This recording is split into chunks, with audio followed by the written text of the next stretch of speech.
시편 17절 말씀, 44편 17절. 이 모든 일이 우리에게 임하였으나 우리가 주를 잊지 아니하며 주의 언약을 어기지 아니하였나이다. 우리의 마음은 위축되지 아니하고 우리 걸음도 주의 길을 떠나지 아니하였으나 주께서 우리를 승냥이의 처소에 밀어 넣으시고 우리를 사망의 그늘로 덮으셨나이다. 우리가 우리 하나님의 이름을 잊어버렸거나 우리 손을 이방 신에게 향하여 폈다면 하나님이 이를 알아내지 아니하셨으리까 무릇 주는 마음의 비밀을 아시나이다. 우리가 종일 주를 위하여 죽임을 당하게 되며 도살할 양같이 여김을 받았나이다. 주여 깨소서 어찌하여 주무시나이까? 일어나시고 우리를 영원히 버리지 마소서. 어찌하여 주의 얼굴을 가리시고 우리의 고난과 압제를 잊으시나이까? 우리의 영혼은 진토 속에 파묻히고 우리 몸은 땅에 붙었나이다. 일어나 우리를 도우소서.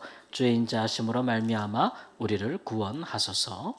아멘. 계속해서 고라 자손의 시편입니다. 우리가 읽지 않은 12절 1절 말씀에 보면은 주께서 우리를 잡아먹힐 양처럼 그들에게 넘겨주시고 여러 민족 중에 우리를 흩으셨나이다 라고 기록된 걸로 봐서 이것은 아무래도 포로 후에 기록된 시편이 아닌가 생각합니다. 그리고 1절 말씀에 보면은 하나님, 우리가 옛적에 하나님께서 우리에게 우리 조상들의 날 곧 옛날에 행하신 이를 그들이 우리에게 일러주며 우리가 우리 귀로 들었나이다, 이런 말씀이 있거든요. 그러니까 포로 후에 자손들이 이방 땅에 흩어져 살면서 그들이 이제 품었던 생각 중에 하나가, 우리가 우리의 조상들로부터 듣기로는 옛적에는 하나님께서 우리 조상들을 위하여 크고 놀라운 일을 많이 행하신 것으로 우리가 들었는데 지금은 그 같은 일이 어디 있나이까라고 하는 것이죠.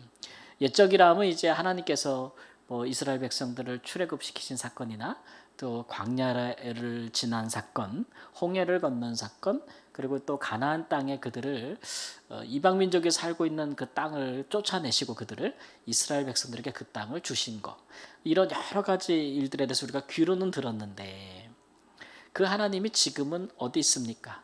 하나님은 동일하신데 옛적 다르고 지금 다르신 것입니까? 라는 그런 이제 질문을 던지고 있는 것을 볼 수 있습니다. 특별히 포로 이후에 태어난 사람들을 생각해 보세요.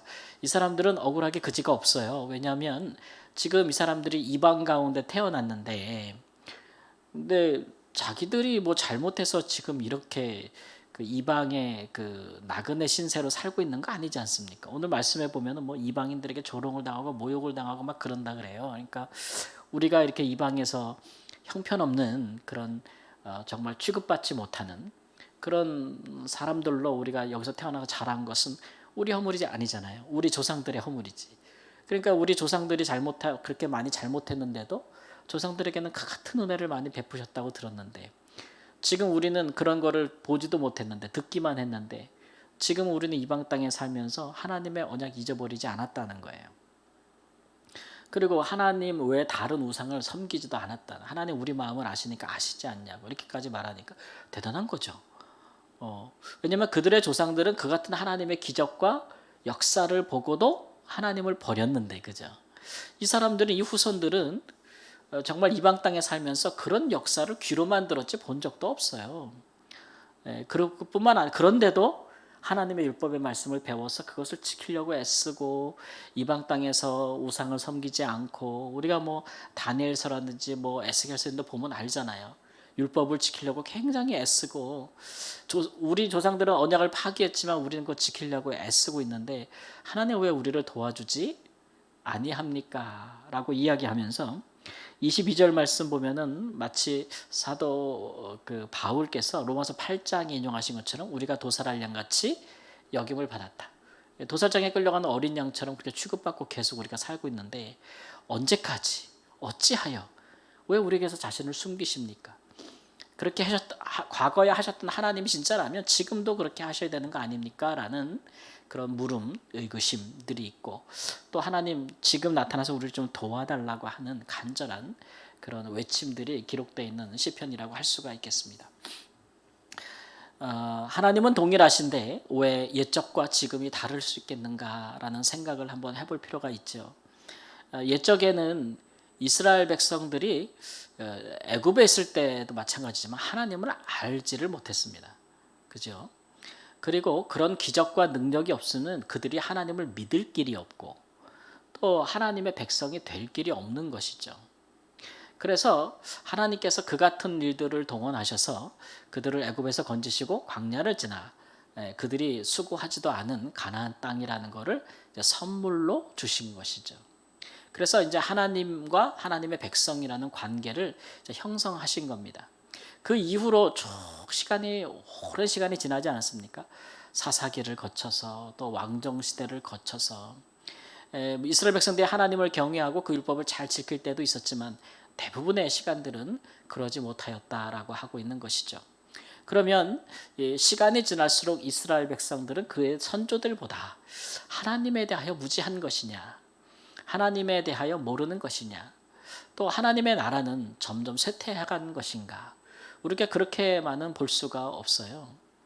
그러니까 이스라엘 백성들이 뭐 나라를 잃고 포로가 되고 이방인 중에서 흩어지고 막 이런 과정을 볼 때, 물론 외형적으로는 이스라엘이라는 나라 자체가 전보다는 아주 뭐 멸망하게 됐으니까 사실은 이게 도대체 하나님의 나라가 있을 법한가라는 의구심이 들 수는 있을지언정, 그러나 그 모든 세월이 이게 누적되는 거란 말이죠. 그러니까 이스라엘 백성들이 하나님에 대하여 더 깊이 알게 되는 것이라는 겁니다. 예를 들면 이스라엘 백성들이 범죄함으로 하나님이 선지자를 보냈으나 회개치 아니하여서 결국은 이스라엘이 망해버렸다. 망해버렸으면은 하나님에 대해서 무지하게 된 것이냐? 그렇지 않다는 거죠. 망해버린 것도 하나님의 말씀대로 된 거예요. 하나님이 모세에게 가나안 땅 들이기 전부터 너희들 그 땅에 들어가서 잘 지켜 행하면 영구히 복을 받을 것이나 너희들이 거기서 언약을 깨고 이방 우상을 섬기고 하나님의 법도를 버리면 내가 너에게 준 땅에서라도 너희를 쫓아내겠다고 얘기했잖아요. 그러니까 이게 하나님이 그의 백성들을 돌보는 그 뭐랄까요, 그 울타리를 벗어난 일이 아니라는 거예요.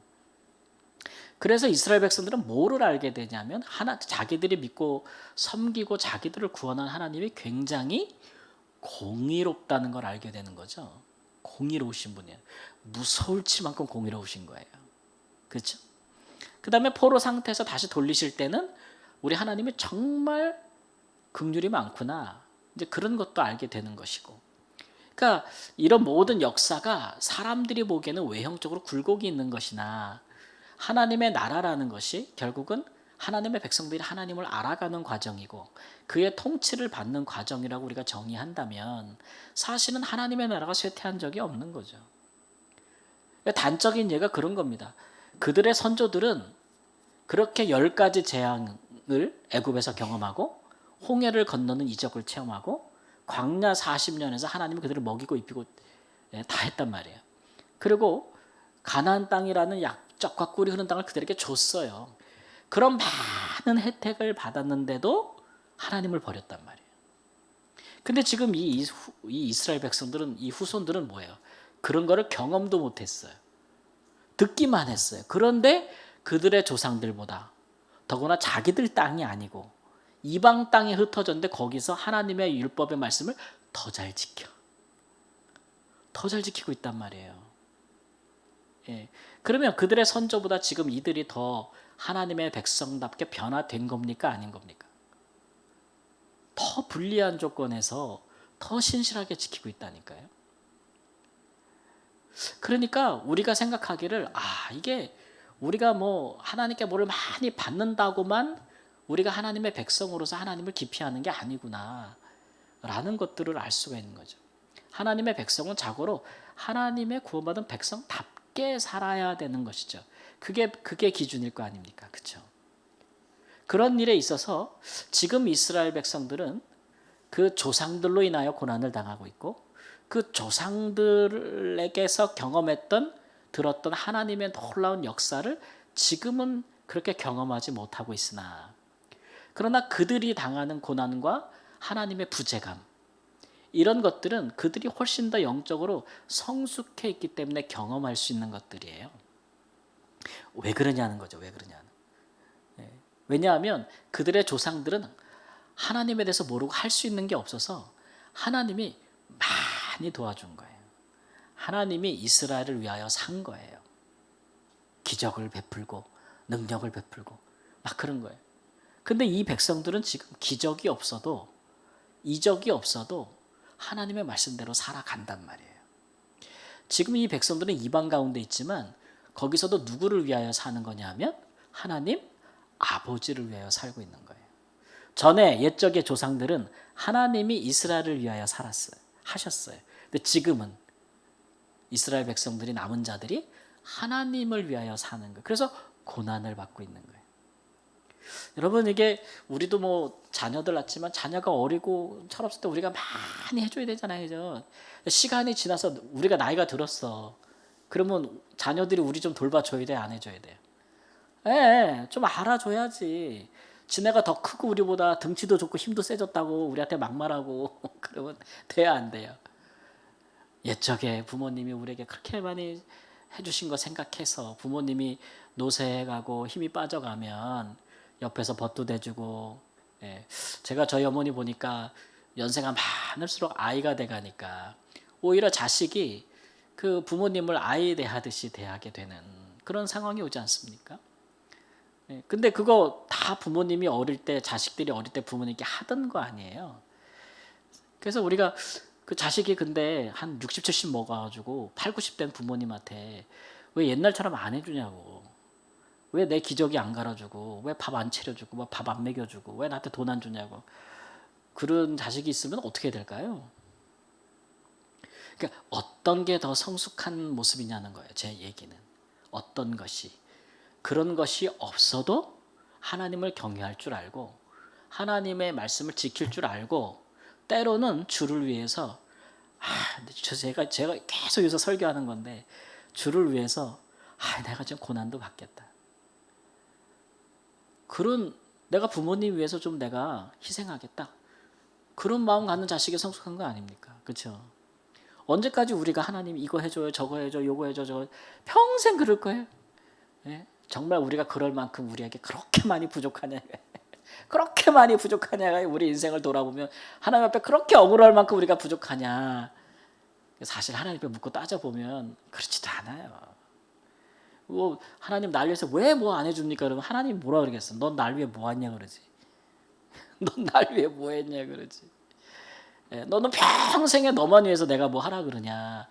이렇게 그런 거 아니에요. 그러니까 지금 이스라엘 백성들은 전과 같은 하나님의 역사는 없어도 하나님을 아는 지식이 하나님이 어떤 분이어야 되는 것.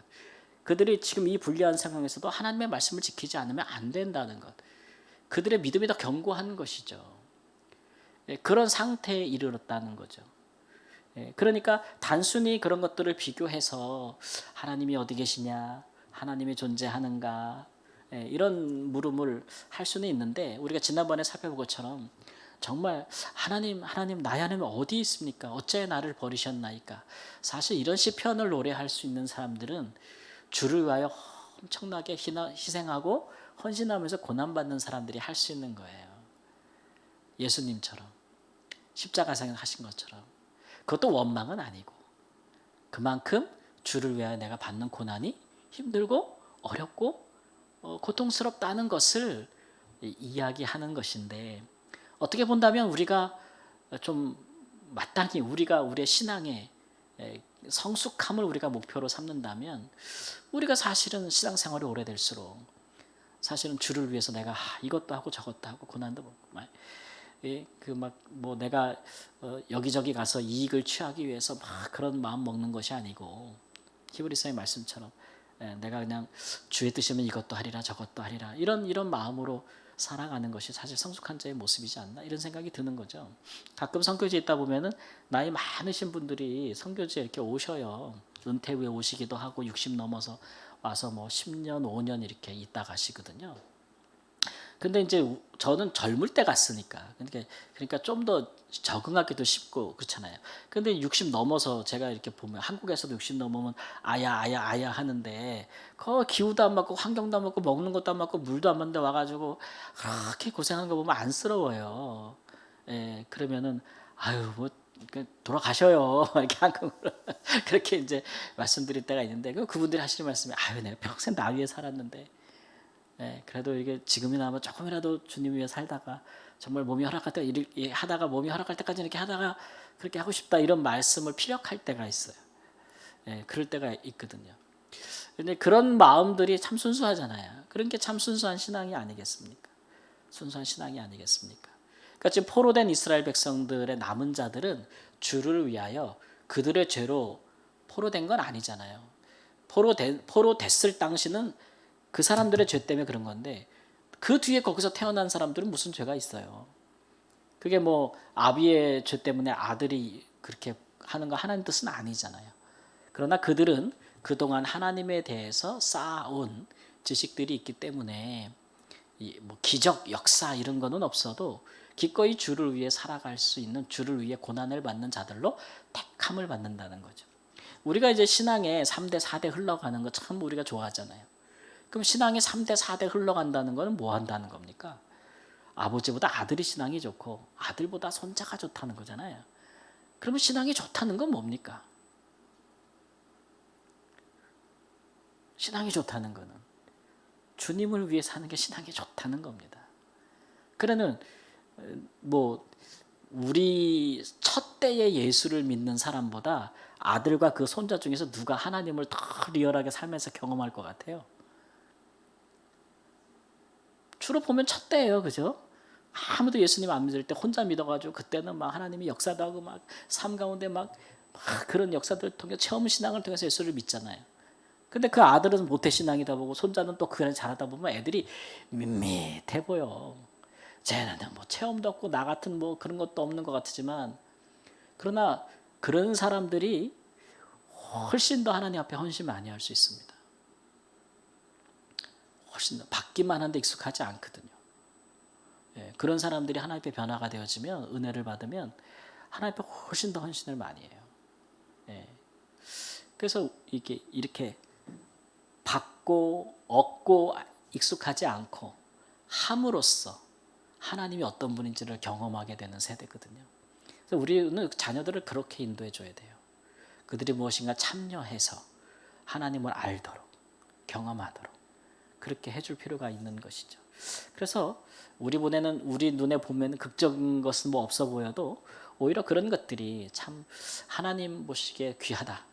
그리고 우리를 위하여 주가 무엇을 하시는 것을 경험하는 것보다 사실은 우리가 주를 위해서 뭔가 어려움이나 고난을 기꺼이 자발적으로 한번 경험해 보는 것이 얼마나 하나님에 대한 더 깊은 사랑과 헌신을 우리에게 불러오는지 모릅니다. 하나님이 어떤 것을 더 귀하다 하시고 축복하시는가를 생각해서 신앙의 관점이 좀 바뀔 수 있는 그런 은혜가 있기를 우리 주 예수님의 이름으로 축원합니다. 아멘.